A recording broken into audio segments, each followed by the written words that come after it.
మేము అనుకుంటున్నాం. చాలా సంతోషం. కానీ మీ అమ్మవారి గురించి మేము కూడా విన్నామండి. జగత్ కరుణాస్వరూపిణి అని అమ్మవారికి పేరు. అమ్మవారికి అంటే వాస్తవానికి ఈ సృష్టిని సృష్టించినప్పుడు పరమాత్ముడు ఒక్కడే ఉన్నాడు. ఎవరేం తిన్నా పర్లేదు కానీ ఆ ప్లీహాన్ని మాత్రం నేను తింటాను. అమ్మవారికి తెలపడానికి హనుమంతుడు వచ్చాడు.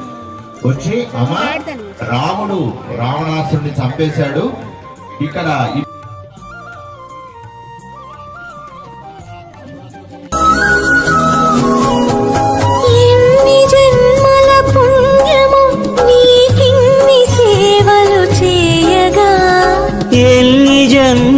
పుణ్యము నీకిన్ని సేవలు చేయగా, ఏడు కుండల దేవరా ఈ భాగ్యమంతా మాదిరా. ఏడు కుండల దేవరా ఈ భాగ్యమంతా మాదిరా. ఎన్ని జన్మల పుణ్యము నీకిన్ని సేవలు చేయగా.